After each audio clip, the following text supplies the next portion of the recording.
Hey everyone, in today's episode I'll discuss cheap Central Coast suburbs. It's a region that I've actually had a lot of people request me to go through, and it's simply because a lot of people do want to live in Sydney but they just can't simply afford the ridiculous prices. So in today's episode I'm going to get into a couple of things. First of all, what drives growth and what the market fundamentals are behind the Central Coast. Second of all, the minimum purchase price you need to expect in the Central Coast. And then finally, your best suburbs from under 750, under $1 million, under 1.5, and for any price in the Central Coast. Let's get into it. Look, in the Central Coast, you've got a few factors driving growth. It's similar to a lot of other areas, but a little bit different in some circumstances. So first of all, you've definitely got the demographics. That plays a large part where the actual money is in the Central Coast because it's not the same and not equal everywhere. Your restriction supply is another thing. So there are areas of the coast where there is quite high levels of supply actually going on. Thirdly and fourthly, your employment hubs and lifestyle, these plays a large part. Look, there's not all areas of the Central Coast have good employment. Some are just purely kind of relaxed, kind of suburban, quite far away from the employment. And lifestyle plays a part because the coast is really, it's known as the coast from people that live there, or they call them coasties, should I say.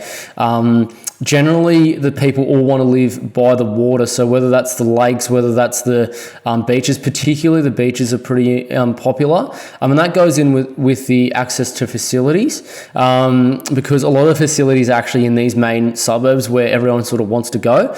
And finally, your gentrification infrastructure are two things. So especially in terms of gentrification, it's not all made equal. So you got particular suburbs where you're wealthier, especially Sydney-siders are moving into and sort of hotting up and making it look a lot better, and your more sort of businesses are actually coming in there, and your infrastructure is also following sort of regions that are fairly close by, or should I say in the vicinity of these areas and the lifestyle locations. So it's also another thing to consider. Look, in terms of minimum purchase price, I wish people had bought, pre-COVID saying this, or as long ago as they could have possibly done it. A bit hard if, you're under 21 or something like that, or under 18. But for everyone else, you would have picked up suburbs, sub 500K pre-COVID, that would have done perfectly well. But your minimum purchase price on the coast is really like 700,000 now. You're not getting away with anything cheaper than that. Sorry to people who do have lower budgets. Look, if you do have lower budgets, I suggest you have a look at my videos on Geelong, because you can purchase right down to about 450, 500,000 there. So if you need that, just reach out and have a look at those videos as well. But in the Central Coast, your purchase price is really 700,000 as per a minimum. Look, let's get into some suburbs. So let's start with the lower end. So these are suburbs sub $750,000, and I'm going to get into one named Lake Haven. So look, a bit about Lake Haven is it's obviously on Tuggerah Lake. It's one of your sort of older Central Coast suburbs. Look, historically did have, definitely did have a bit of a lower demographic living here, particularly in its surrounding suburbs, particularly Gorokan. But Lake Haven has truly improved it. It has definitely rejuvenated, and it's slowly getting to the point where it's going to gentrify, and you're going to get sort of that wealthier demographic moving in there. So look, it's a good area, and really the thing about Lake Haven is it's one of the centres of the Central Coast. So this is just an overhead visual of Lake Haven. So this is basically all the sort of town centre, and you can see also the industrial area. You've got the cinemas there, and it's right by the lake. So you've actually got quite a lot of facilities here, and it's pretty much all built as well. That's another thing. So for a lot of suburbs that you can still pick up under that price, a lot of them in the coast aren't completely built and don't have any town centre or anything like that. Lake Haven does. So it's a good area to consider if you've got, a sub 700,000 budget. If you look at the median, it is a little bit over that, but I know look, I've picked up properties here that are under 700,000, and I'm telling you, you definitely still can.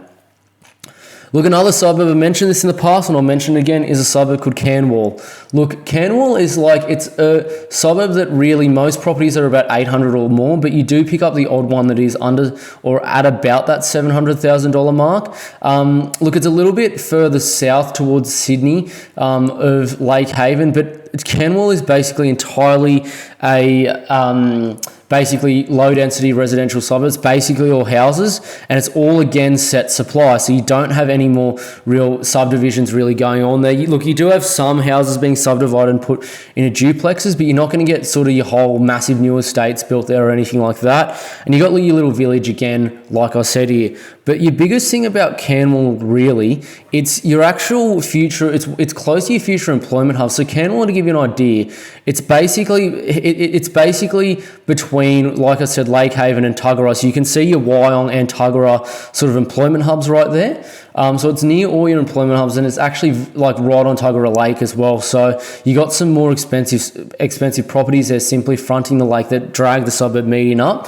And it's all actually built, and it's also an older suburb. So you got a resident population, and you don't have your issues with a lot of first home buyers buying there. You do have some, but you've also got a resident population as well, so that helps. So look, if you picked up something in Canmore under $700,000, you're doing very, very well. Like a really, really good suburb, sub $700,000. You definitely want to consider it 100%.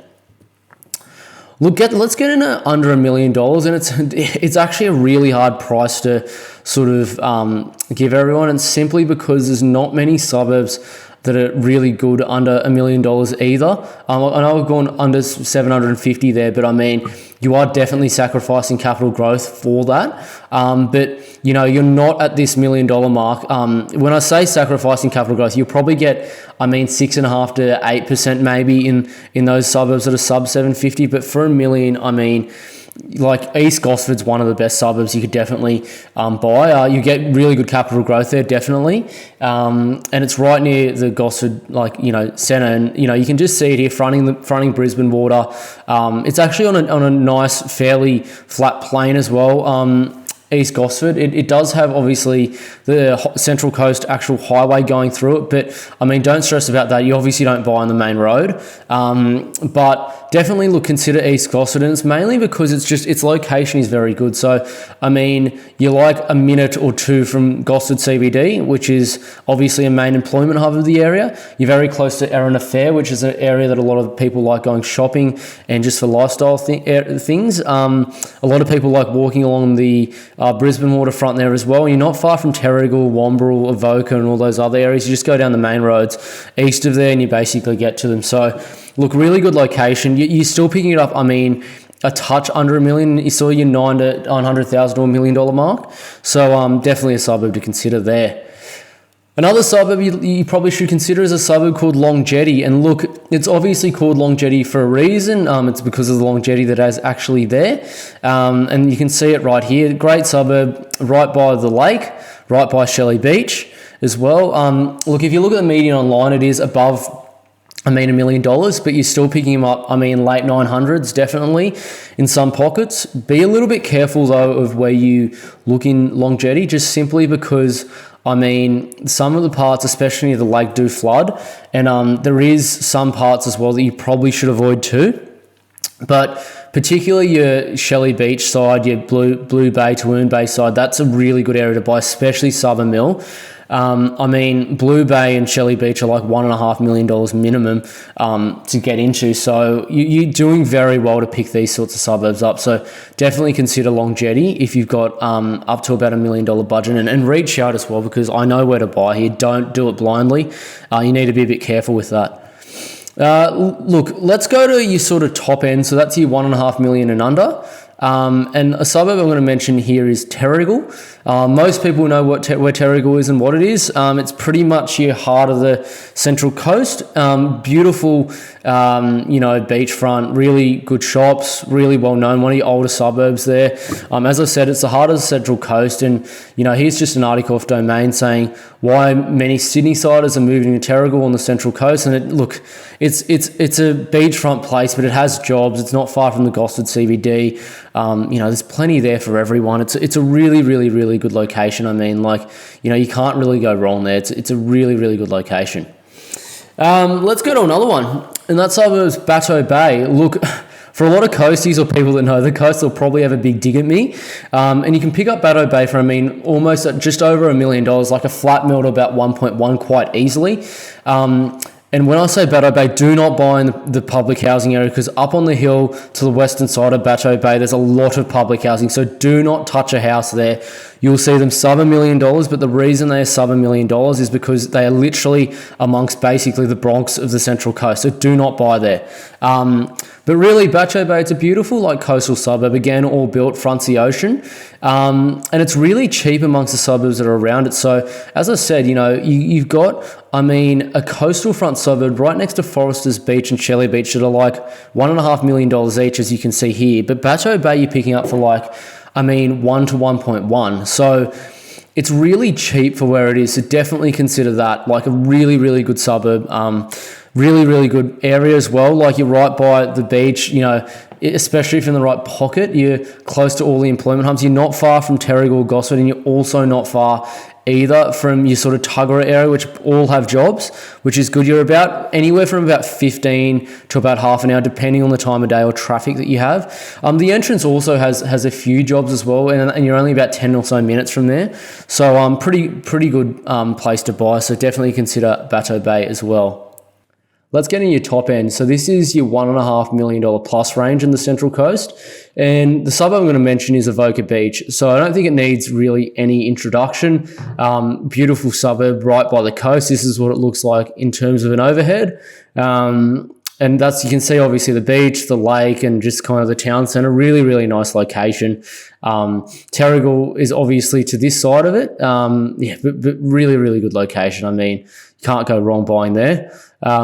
But anyway, look, the thing about Avoca is it's just lifestyle is just incredible. And, this is just an article of the Financial Review, why Sydney-siders are moving to the northern beaches of the Central Coast, and they call that Avoca Beach. But look, it is quite similar in a lot of ways. So it's similar, especially your northern end of the northern beaches. So particularly, you sort of like Whale Beach, your kind of Palm Beach, your Avalon, that kind of area. It's very similar to that, just your headland, little town centre, and your beach. But look, really, really nice location. I don't think anyone would complain about that. For where it is and what you get, it is actually quite cheap. I know it sounds ridiculous, but you're still picking it up for like 1.5 to about 1.7 million. For the same price in Sydney, it'd be, probably 3. So pretty good. And finally, let's get into the top one. But it sounds ridiculous I'm calling this cheap, because it's like 2 to about 2.4 million, depending on where you are. But it's a suburb called Point Frederick. And Point Frederick is basically on the peninsula of Brisbane Water. It's right next to Gosford CBD. And really what it is it's basically almost an entirely, Brisbane Water, so waterfront suburb. There obviously are houses in the sort of middle of the peninsula that aren't waterfront, but a lot are. Pretty much almost all homes here will have a water view or some glimpse of the water. But look, it's basically known as the Point Piper of the Central Coast. You do get homes actually selling above 10 million here, which is insane. Like for people outside Sydney, they would not understand that, because 10 million would buy you, the best suburb in any of the other cities of Australia, but you get properties in not even the Sydney CBD that are selling for 10 mil here. So just incredible. So that's another good suburb. Look, I know it's expensive, but in terms of what it'll be priced at in the future and the lifestyle you get, it is very good. And if you had any of these sorts of suburbs like this in Sydney, it would be 5 to 10 million minimum, something like that. But anyway, getting to the end of this video. So again, just if anyone has any more questions on this, please feel free to reach out via www.compoundinvest.com.au. I thank everyone for watching, and I'll see you in the next ones.